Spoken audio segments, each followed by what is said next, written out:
नमस्कार दर्शक तथा श्रोतावृन्द, स्वागत छ तपाईलाई नेपाली कथाको यो नयाँ भिडियोमा। आजको भिडियोमा मैले दुईवटा रोचक कथाहरू लिएर आएको छु। आशा छ यी कथाहरू पनि तपाईलाई मन पर्नेछन्। भिडियोलाई अन्त्यसम्म हेरिदिनुहोला। पहिलो कथा, कालो रातको रहस्य। यो कथा एउटा सानो पहाडी गाउँको हो, जहाँ हरेक रात चन्द्रमाको उज्यालोले बस्तीलाई चम्काउँथ्यो। गाउँको नाम थियो चन्द्रपुर। त्यहाँ बस्ने सबैजना साधारण जीवन बिताउँथे। तर गाउँको बीचमा रहेको पुरानो रुखको बारेमा सबैको मनमा डर थियो। त्यो रुख ठूलो, कालो र बाङ्गोटिङ्गो थियो। गाउँलेहरू भन्थे त्यो रुखमा कुनै आत्मा बस्छ जो रातको समयमा बाहिर निस्कन्छ। एक दिन गाउँमा एउटी सुन्दरी युवती आइन्। उनको नाम थियो सारिका। उनी काठमाडौँबाट आएकी थिइन् र आफ्नो हजुरआमाको पुरानो घरमा बस्न थालिन्। सारिकाको सुन्दरता र हँसिलो स्वभावले गाउँलेहरूलाई मोहित बनायो। तर उनको एउटा बानीले सबैलाई अचम्ममा पार्थ्यो। उनी हरेक रात त्यही कालो रुखमुनि गएर बस्थिन्। गाउँलेहरूले उनलाई रोक्न खोजे, तर उनले भन्थिन्, मलाई त्यहाँ शान्ति मिल्छ। रातहरू बित्दै गए। सारिकाको सुन्दर अनुहारमा कालो छाया पर्न थाल्यो। उनको आँखामुनि कालो घेरा देखिन थाल्यो र उनको हाँसो हराउँदै गयो। गाउँलेहरूले कानी खुसी गर्न थाले, यो केटी ठिक छैन, रुखको आत्माले उसलाई सताउन थालेको छ। तर सारिकाले कसैको कुरा सुनिनन्। एक रात गाउँको एक युवक राजुले सारिकालाई पछ्याउने निधो गर्यो। ऊ लुकेर रुखमुनि पुग्यो। त्यहाँ उसले देख्यो सारिका रुखको फेदमा बसेर कसैसँग फुसफुसाइरहेकी थिइन्। तर त्यहाँ कोही थिएन। राजुको मनमा डर पस्यो। ऊ नजिकै गएर सुन्न खोज्यो। सारिकाले भनिरहेकी थिइन्, म आएकी छु, अब तिमीले मलाई छोड्नु पर्छ। अचानक रुखको हाँगाबाट कालो छाया झर्यो। त्यो छायाले सारिकालाई घेरेर राख्यो। राजुले चिच्चाउन खोज्यो, तर उसको आवाज निस्किएन। उसले देख्यो सारिकाको अनुहार बिस्तारै परिवर्तन हुन थाल्यो। उनको सुन्दरता हरायो र उनको ठाउँमा एउटा डरलाग्दो आकृति उभियो। त्यो आकृतिले राजुतिर फर्केर हेर्यो, अब तँ पनि मेरै होस्। राजु भाग्न खोज्यो, तर उसको खुट्टा जमिनमा गाडिएको जस्तो भयो। कालो छाया नजिकै आयो र त्यसको आँखामा रातो ज्वाला बलिरहेको थियो। अचानक गाउँको मन्दिरको घण्टी बज्यो। त्यो आवाजले कालो छाया हरायो र राजु बेहोस भयो। भोलिपल्ट बिहान गाउँलेहरूले राजुलाई रुखमुनि बेहोस अवस्थामा भेटे। सारिकाको कुनै अत्तोपत्तो थिएन। गाउँलेहरूले सोचे सारिका आत्मासँगै गइन्। तर त्यो रातपछि रुखको हाँगामा एउटा सानो लकेट झुन्डिएको देखियो। त्यो लकेट सारिकाको थियो। सारिकाको थिइन् के उनी साँच्चै आत्मासँग लड्न आएकी थिइन् वा उनी आफै एउटा रहस्यमय शक्ति थिइन्? गाउँलेहरूले कहिल्यै थाहा पाएनन्। तर त्यो कालो रुख अझै उभिएको छ र रातको समयमा त्यहाँबाट फुसफुसाहटको आवाज अझै सुनिन्छ भन्ने कुरा गाउँलेहरू गर्छन्। त्यो रातपछि गाउँमा त्रास फैलिँदै गयो। कसैले पनि त्यो कालो रुखको नजिक जान छोडे। गाउँलेहरूले सारिकालाई आत्माले लगेको ठाने र राजुले देखेको कालो छायाको कुरा सुनेर सबै चुप लागे। तर राजुको मन शान्त थिएन। उसलाई लाग्थ्यो सारिकाको कथाको अन्त्य भएकै छैन। उसले निर्णय गर्यो, म फेरि रुखमुनि जान्छु, सत्य पत्ता लगाउनै पर्छ। एक हप्तापछि पूर्णिमाको रातमा राजु हातमा घण्टी र लालटिन बोकेर रुखतिर गयो। गाउँलेहरूले उसलाई रोक्न खोजे, तर ऊ अडिग रह्यो। रुखमुनि पुग्दा उसले देख्यो त्यो लकेट अझै हाँगामा झुन्डिरहेको थियो। उसले लकेट हातमा लियो र खोल्यो। भित्र एउटा सानो कागजको टुक्रा थियो जसमा लेखिएको थियो, मलाई माफ गर, यो मेरो योजना थियो। राजु अचम्ममा पर्यो। योजना? कस्तो योजना? उसले वरपर हेर्यो। रातको सन्नाटामा एउटा हल्का हाँसो सुनियो। त्यो हाँसो सारिकाको जस्तो लाग्थ्यो। उसले लालटिन उचाल्यो, तर त्यहाँ कोही थिएन। अचानक जमिन हल्लिन थाल्यो। रुखको फेदबाट एउटा सानो ढोका खुल्यो जुन पहिले कहिल्यै देखिएको थिएन। राजुको मनमा डर र कौतूहल दुवै उर्लियो। ऊ ढोकाबाट भित्र पस्यो। भित्र एउटा साँगुरो सुरुङ थियो। सुरुङको अन्त्यमा एउटा कोठा थियो जहाँ मैनबत्तीको उज्यालोमा एउटा आकृति उभिएको थियो। त्यो सारिका थिइन्। तर उनको अनुहारमा पहिले जस्तो डरलाग्दो भाव थिएन। उनी मुस्कुराइरहेकी थिइन्। राजुले सोध्यो, सारिका, तिमी किन यहाँ छौ? सबैले तिमीलाई आत्माले लग्यो भन्छन्। सारिकाले हाँस्दै भनिन्, राजु, यो सब मेरो नाटक थियो। म आत्मा होइन, न त मलाई कसैले लगेको थियो। यो रुख मेरो हजुरबुवाले बनाएको गुप्त कोठाको प्रवेशद्वार हो। उहाँले यहाँ बहुमूल्य हिरा लुकाउनु भएको थियो जुन गाउँलेहरूलाई थाहा थिएन। म यहाँ त्यो हिरा लिन आएकी थिएँ। राजु स्तब्ध भयो। तर त्यो कालो छाया मेरो अगाडि त तिमी हराएकी थियौ। सारिकाले कोठाको कुनाबाट एउटा कालो कपडा र मैनबत्तीको धुवाँको मेसिन देखाइन्। यो सब मेसिनको कमाल थियो। मैले गाउँलेहरूलाई डराएर यहाँबाट टाढा राख्न आत्माको नाटक गरे। तिमी त्यो रात आएर मेरो योजना बिगारिदियौ, तर मन्दिरको घण्टीले मलाई लुक्ने मौका दियौ। राजुले सोध्यो, अनि अब? सारिकाले एउटा झोला देखाइन् जसमा चम्किलो हिरा थियो। म यो लिएर काठमाडौँ फर्कन्छु, तर तिमीले यो कुरा कसैलाई नभन्नु। यदि भन्यौ भने। उनले एउटा सानो चक्कु निकालिन् र मुस्कुराइन्। राजुको मनमा डर पस्यो, तर उसले टाउको हल्लायो। सारिका हाँस्दै सुरुङबाट बाहिर निस्किन्। राजु पनि पछि पछि गयो। तर जब ऊ बाहिर निस्कियो, रुखको ढोका बन्द भयो र सारिकाको कुनै अत्तो पत्तो थिएन। उसले लकेट हेर्यो, त्यो खाली थियो। त्यो रातपछि गाउँमा फेरि शान्ति छायो, तर राजुले कहिल्यै कसैलाई सत्य बताएन। ऊ सोच्थ्यो, सारिका साँच्चै गइन् वा यो अझै उनको नाटकको हिस्सा थियो। एक दिन उसको घरको ढोकामा त्यही लकेट भेटियो र भित्र एउटा कागज थियो जसमा लेखिएको थियो, म फर्किन्छु। दर्शक तथा श्रोतावृन्द, यो रहेको थियो कथा कालो रातको रहस्य। तपाईलाई कस्तो लाग्यो? लागौं अर्को कथातर्फ। कथाको शीर्षक रातको छाया। काठमाडौँको एउटा पुरानो गल्लीमा सुनिता एक्लै बस्थिन्। उनको सानो घर, जुन बाहिरबाट हेर्दा सामान्य देखिन्थ्यो, भित्रभित्रै रहस्यले भरिएको थियो।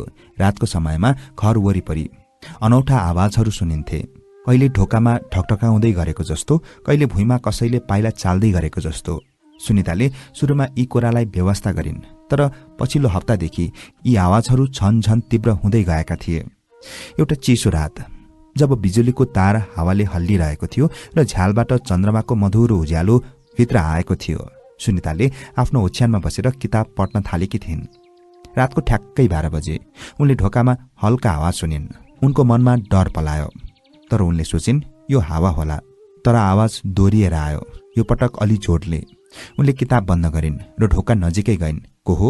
उनले सोधिन्, तर कुनै जवाफ आएन। उनले हिम्मतका साथ ढोका खोलिन्, तर त्यहाँ कोही थिएन, खाली चिसो हावा र अँध्यारो गल्ली मात्र। सुनिता फर्केर ओछ्यानमा बस्न लाग्दा उनले आफ्नो कोठाको कुनामा एउटा छाया देखिन्। त्यो छाया मान्छेको जस्तो थियो, तर अस्पष्ट। उनी आँखा मिचिन्, सोचिन् कि यो उनको थकानको कारणले होला। तर जब उनले फेरि हेरिन्, छाया हराइसकेको थियो। उनको मुटुको धड्कन बढ्यो। त्यो रात उनी सुत्न सकेनन्। भोलिपल्ट बिहान सुनिताले आफ्नी पुरानो साथी मायालाई फोन गरिन्। मायाले सुनिताको कुरा सुनेपछि भनिन्, सुनिता, तिमी यो कुरा पुलिसलाई भन्नुपर्छ, यो सामान्य होइन। तर सुनितालाई पुलिसमा विश्वास थिएन। उनले सोचिन् कि यो उनको घरको इतिहाससँग जोडिएको हुन सक्छ।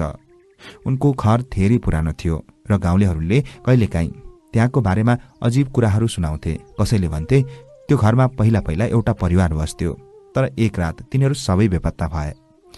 सुनिताले घरको पुरानो कागजातहरू खोज्न थालिन्। उनले एउटा पुरानो डायरी फेला पारिन्, जुन घरको भुइँतलाको एउटा बाकसमा थियो। डायरीको पानाहरू पहेँला र च्यातिएका थिए। त्यसमा लेखिएको थियो, हामीले उसलाई रोक्नुपर्छ, ऊ रातमा आउँछ र हामीलाई छोड्दैन। डायरीको लेखाइ अस्पष्ट थियो, तर अन्तिम पानामा एउटा नाम लेखिएको थियो, काली। सुनितालाई त्यो नामले झस्कायो। उनले कहिले काली भन्ने मान्छेलाई चिनेकी थिएनन्। त्यो रात सुनिता फेरि एक्लै थिइन्। उनले डायरी पढेपछि झन डर लाग्न थालेको थियो। रातको 12 बजेतिर फेरि ढोकामा आवाज आयो। यो पटक उनले ढोका खोलिनन्, तर उनले झ्यालबाट हेरिन्। त्यहाँ एउटा कालो आकृति थियो, लामो कपाल भएको, कालो लुगा लगाएको एउटा छाया। सुनिताको सास रोकियो। त्यो आकृति हल्लिरहेको थियो, तर उसको अनुहार देखिएको थिएन। एकछिनपछि त्यो छाया हरायो। सुनिताले सोचिन्, यो कालीको हो र यो मसँग के चाहन्छ। उनले डायरी फेरि खोलिन् र पढ्न थालिन्। त्यहाँ एउटा वाक्य लेखिएको थियो, काली रातको मालिक हो, ऊ यहाँको हरेक कुरा लिन्छ। सुनितालाई लाग्यो कि यो कुनै पुरानो श्राप वा आत्मासँग सम्बन्धित हुन सक्छ। उनले भोलिपल्ट मायालाई बोलाएर सबै कुरा सुनाइन्। मायाले भनिन्, हामीले कुनै पण्डितलाई बोलाउनु पर्छ, यो सामान्य कुरा होइन। पण्डित आए र घरको हरेक कुनामा धूप बाले। उनले मन्त्र पढे र सुनितालाई भने, यो घरमा एउटा शक्ति छ, तर यो कालीको हो म भन्न सक्दिनँ। तपाईँ यहाँबाट जानु नै राम्रो हुन्छ। सुनितालाई यो कुरा मन परेन। यो घर उनको बितिसकेको श्रीमानले भयभरको सम्पत्ति लगाएर किनेका थिए र यहाँबाट जानु उनको लागि असम्भव थियो। उनले पण्डितलाई धन्यवाद दिइन् र उनलाई बिदा गरिन्। रात पर्यो। सुनिताले ढोका र झ्यालहरू सबै बन्द गरिन्। उनले आफूसँग एउटा धारिलो चक्कु राखिन् किनभने उनलाई लाग्यो कि अब उसँग लड्नुको विकल्प छैन। रातको 12 बजे ढोकामा आवाज फेरि सुनियो। यो पटक आवाज धेरै ठूलो थियो, जस्तो कि कसैले ढोका भत्काउन खोजिरहेको छ। सुनिताले चक्कु हातमा लिइन् र ढोका नजिकै उभिन्। को हो? मलाई एक्लै छोड, उनी चिच्चाइन्। तर जवाफको सट्टा ढोका हल्लिन थाल्यो। अचानक ढोका खुल्यो। त्यहाँ त्यही कालो आकृति उभिएको थियो। सुनिताले चक्कुले हान्न खोजिन्, तर त्यो आकृति एकैचोटि हरायो।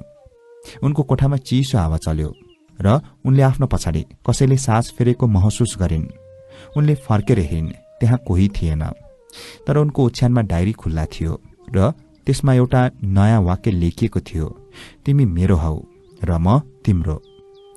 सुनिताको होस उड्यो। उनले घर छोड्ने निर्णय गरिन्। भोलिपल्ट बिहान उनले आफ्नो सामान लिएर मायाको घरतिर लागिन्। तर जब उनी मायाको घरमा पुगिन्, मायाले उनलाई अचम्म मानेर हेरिन्। सुनिता, तिमी कहाँ गएकी थियौ? तिमी त हिजो राति यहाँ आएर बसेकी, एकाएक बिहानै कता हरायौ? मायाले भनिन्। सुनिताको दिमाग घुम्यो। के भनिरहेकी छौ? म हिजो रातभर मेरै घरमा थिएँ। त्यो कालीको छायाले मलाई तर्साइरहेको थियो। मायाले सुनितालाई भित्र लगिन् र भनिन्, हिजो रात तिमी यहाँ आएकी थियौ। तिमीले भन्यौ कि मलाई घरमा डर लाग्यो र तिमी यहीँ सुत्यौ। सुनिताले मायाको कुरा सुनेर आफ्नो टाउको समातिन्। उनलाई केही सम्झना थिएन।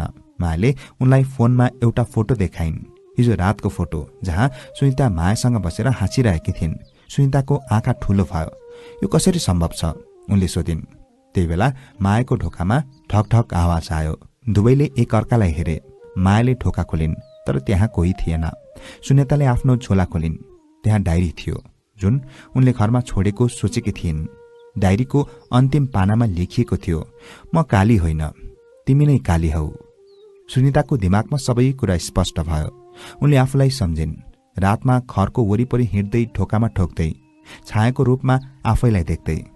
यो कुनै बाहिरी आत्मा थिएन, यो उनको आफ्नै मनको अँध्यारो पक्ष थियो, जुन उनले कहिल्यै स्वीकार गरेकी थिएनन्।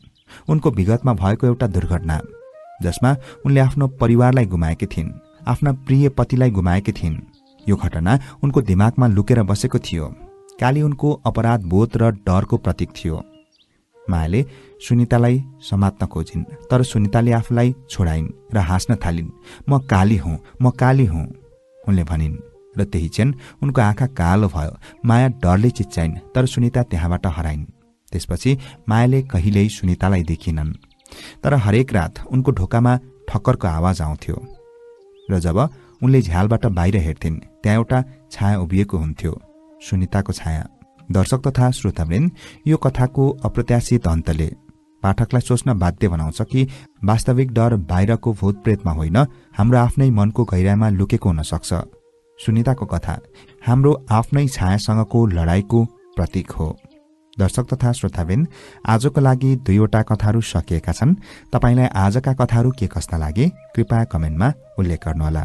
भोलिको भिडियोमा अर्को कथा लिएर आउने नै छु। तबसम्मका लागि म कथावाचक जमिन राईलाई बिदा दिनुहोस्। नमस्कार।